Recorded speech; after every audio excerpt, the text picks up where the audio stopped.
आप देख रहे हैं हमारी खास पेशकश विश्व गुरु। और इस वक्त की बड़ी खबर जो आ रही है सियासी दुनिया से वो ये है कि कांग्रेस पार्टी के मुख्यमंत्री राष्ट्रपति का जो भोज है, जो डिनर है आज का ऑफिशियल, जिसमें सारे विदेशी मेहमान शामिल होंगे, उसमें नहीं जा रहे हैं। अब ये ऑफिशियल बॉयकॉट नहीं है, क्योंकि हर किसी ने अपनी कोई ना कोई वजह बताई है, लेकिन ये साफ है चाहे सिद्धरामैया हो, भूपेश बघेल हो, अशोक गहलोत हो, कोई भी मुख्यमंत्री कांग्रेस पार्टी का राष्ट्रपति के इस डिनर में शामिल नहीं हो रहा है।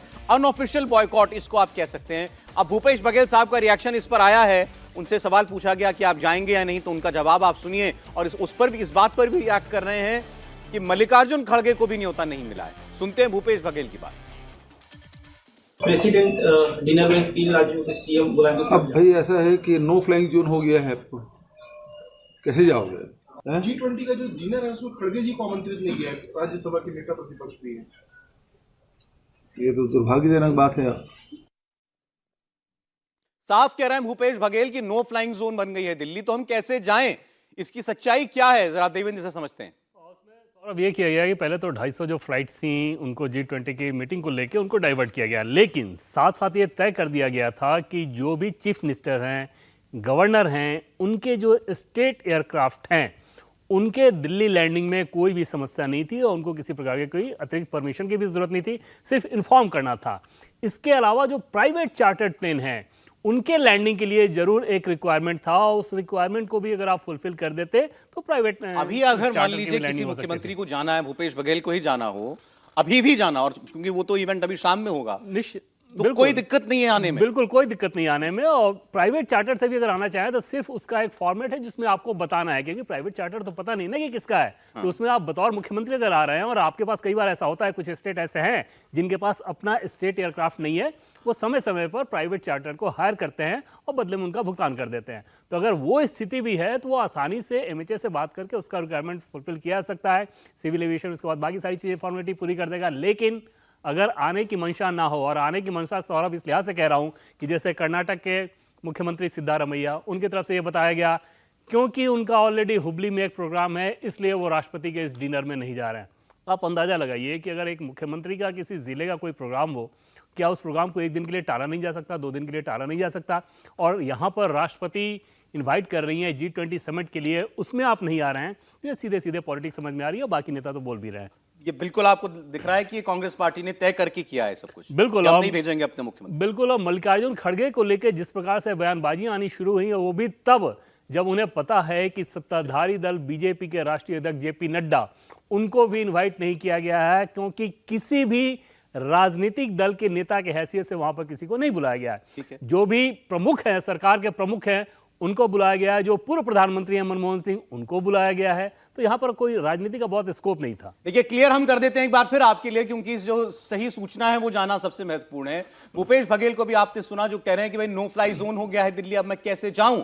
तो उसका जवाब होम मिनिस्ट्री की तरफ से जो आया है, ऑफिशियल बयान जो सोशल मीडिया पर डाला गया है, वो उसमें कहा गया है कि in a news report chief minister Chhattisgarh has expressed his inability to participate in G20 dinner at Leaders Summit at New Delhi on 9 September 23 due to air restrictions in and around Delhi. आगे उसमें लिखा है, MHA has clarified that while there is a high security air cover deployed for G20 Leaders Summit, state chief ministers on their state aircrafts are allowed. साफ है कि जो state aircrafts हैं वो अलाउड हैं। ये गृह मंत्रालय की तरफ से आधिकारिक तौर पर जानकारी दे दी गई है। मतलब साहब है, आपने खड़गे साहब को नहीं बुलाया है, इसलिए कांग्रेस पार्टी का कोई मुख्यमंत्री भी इस कार्यक्रम में नहीं जाएगा। हर्षवर्धन जी। नहीं, मुझे लगता है कि ये शायद रणनीतिक तौर पर भी गलत है, और उस नेता के लिए ये जिसको कहते हैं ना कि once in a lifetime वाली अपॉर्चुनिटी वाला मसला है, ये बार बार नहीं होने वाला है। तो मुझे लगता है कि भूपेश बघेल हों, अशोक गहलोत हों, या सिद्धारमैया हों, या फिर सुक्खू हों, आज उनके कलेजे में बहुत, जिसको कहे ना कि एकदम कसमकस होगी। मैं ये मानता हूं कि खड़गे जी को बुलाया जाना चाहिए था, लेकिन जिस तरह की प्रतिक्रिया अभी आ रही है, तो शायद सरकार के मन में एक ये भी बात रही होगी कि जैसे अधीर रंजन चौधरी एक संवैधानिक तरीके की एक चीज होती है, उस दायरे में तय किया जाता है कि एक पूर्व राष्ट्रपति की अध्यक्षता में कमेटी बनती है और उससे अधीर रंजन चौधरी खुद को विड्रॉ कर लेते हैं। अगर इनको बुलाया जाता और ये विड्रॉ कर लेते तो ये भी एक खबर बनती कि देखिए विपक्ष के नेताओं को बुलाया गया और उन्होंने बायकॉट कर दिया। तो शायद ये भी एक वजह होगी। और मुझे लगता है कि G20 समिट जैसे बड़े मसले पर इस तरह की राजनीति करना ये किसी भी तरह से तब मेरी समझ में तो बड़ा क्लियर है कि आप खड़गे साहब को ना बुलाना यही वजह है। आपने हमारे लीडर को नहीं बुलाया, हमारे अध्यक्ष को, तो हमारा कोई मुख्यमंत्री अब उसके अंदर शामिल नहीं होगा कांग्रेस पार्टी का। देखिए, खड़गे साहब को बुलाया नहीं बुलाया मैं उसमें नहीं जाना चाहता। ये जो चीफ मिनिस्टर हैं, इनका नहीं जाना ये इनका बहुत बड़ा नुकसान है।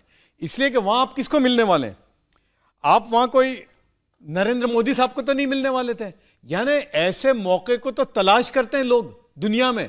यानी once in a lifetime opportunity होती है कि जहां आप दुनिया के 30 topmost leader of the world यानी हेड्स ऑफ द स्टेट उनसे मिलोगे। हिंदुस्तान के 200-250 इंडस्ट्रियलिस्ट हैं। तो ये ऐसा नेटवर्किंग का मौका मैं नहीं समझता कि किसी चीफ मिनिस्टर को अपनी जिंदगी में मिल सकता है। तो ये उनका नुकसान है। अब आप देखिए दूसरे, ममता बनर्जी जा रही हैं, बिल्कुल नीतीश कुमार जा रहे हैं, उनको भी तो वही प्रॉब्लम है ना भाई, उनको भी तो सियासी प्रॉब्लम है मोदी से, लेकिन वो कभी ऐसे मौके चूकते नहीं है। तो मैं समझता हूं कि इसमें नहीं जाने का नुकसान वो चीफ मिनिस्टरों को होगा। अरे भाई, आप अपने स्टेट को रिप्रेजेंट करते हैं ना वहां पर जाकर के। और किससे मिलने वाले हैं आप? आपको जॉय बाइडेन से हाथ मिलाने का मौका मिलेगा। एक से एक टॉप अमेरिकन आए वहां पर, फ्रांस के आए, दुनिया भर के टॉप लोग आए। मुख्यमंत्री के तौर पर आपकी पहली जिम्मेदारी अपने राज्य को प्रतिनिधित्व करना है ना। आप वहां जाकर के बताते भाई हम राजस्थान हैं, हम छत्तीसगढ़ हैं, हमारे यहाँ पर ये इन्वेस्टमेंट, आइए इन्वेस्टमेंट के लिए भी आप बात कर सकते थे। नहीं, और कमाल की बात ये भी है कि जहां बघेल जी और गहलोत जी कह रहे हैं कि हमें नहीं मिल पा रही है, वहीं भगवंत मान जी कैसे आ जाएंगे, वहीं ममता बनर्जी कैसे आ जाएंगी, वहीं नीतीश कुमार कैसे आ जाएंगे। और ये मैं इसलिए नाम ले रहा हूं कि आप सोचिए कि कलकत्ता से अगर आ जाएगा तो कर्नाटक से क्यों नहीं आएगा, अगर बिहार से आ जाएगा तो छत्तीसगढ़ से क्यों नहीं आएगा, और अगर यहां पंजाब से आ जाएगा तो हिमाचल और राजस्थान से क्यों नहीं आएगा। तो इसका सीधा सा मतलब है कि वो चूंकि उनको एक स्टैंड अपना रखना है, विरोध जताना है, तो ये बहाने सर इसको तो देखिए, मैं इसमें ये जो आपने नाम लिए, ये दिल्ली एयरपोर्ट की तस्वीर, सर एक सेकंड बस, दिल्ली एयरपोर्ट की तस्वीरें, हेमंत सोरेन पहुंचे हैं, ये जाएंगे कार्यक्रम में, इनका जहाज अभी दिल्ली एयरपोर्ट में उतर रहा है, लैंड हुए हैं वो दिल्ली एयरपोर्ट। अलायंस के सदस्य हैं, उस इंडिया अलायंस के ही सदस्य। कौन सा नो फ्लाई जोन है ये? ममता जी भी देखिए वही तो है। इंडिया अलायंस में इसको सीधे सीधे आप देखिए, राहुल गांधी की लाइन नहीं टो कर रहे ना, इसका मतलब ये देखिए कांग्रेस की लाइन पर नहीं चल रही। ममता, नीतीश कुमार, हेमंत सोरेन, अरविंद केजरीवाल, भगवंत मान।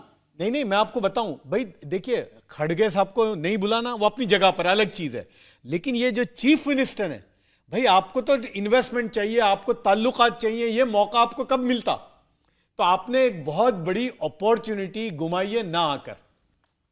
अब ये मानते हैं आपकी ये इस गठबंधन के अंदर भी कहीं ना कहीं एक हल्की दरार जैसा तो कुछ साफ इसमें अब दिखाई दे रहा है। नहीं, निश्चित तौर पर दिखेगा। अभी इसी बात पर ये कांग्रेस को कभी अच्छा नहीं लगता है कि उनकी तय लाइन से इतर कोई जाए, और यही वजह थी कि केजरीवाल और कांग्रेस के संबंध बहुत मुश्किल से बने। उसकी वजह भी बने नीतीश कुमार, और अंत में नीतीश कुमार को भी वो जो मनचाहा उनका पद था, वो जो भूमिका थी, वो नहीं मिली। अभी नीतीश कुमार भी आने की बात है, जो अभी तक सुनाई दे रहा है। हेमंत सोरेन आ ही चुके हैं, ममता बनर्जी आ रही हैं, अरविंद केजरीवाल, भगवंत मान आ रहे हैं। अब ऐसे में कांग्रेस पार्टी के लिए सचमुच ये बड़ी उलझन वाली बात होगी कि अब वो कैसे इस अलायंस के साथ बैठेगी, कैसे वो इनके साथ। और कमाल की बात ये है कि इसमें ये जो नया अलायंस बना, उसके नेता तो हैं ही, जो यूपीए में शामिल थे वो भी आ रहे हैं। हेमंत सोरेन तो इनके पुराने वाले हैं, जिनके साथ ये चुनाव लड़ते रहे। तो उसमें कल ही जब उनकी हेमंत सोरेन की पार्टी ने हराया आजसू को वहां, तो कल ही इन्होंने कहा कि हमारा सहयोगी जीत गया, और आज इनकी स्थिति तो मुझे लगता है कि ये इसके राजनीतिक परिणाम 11 तारीख के बाद वो दिखने लगेंगे।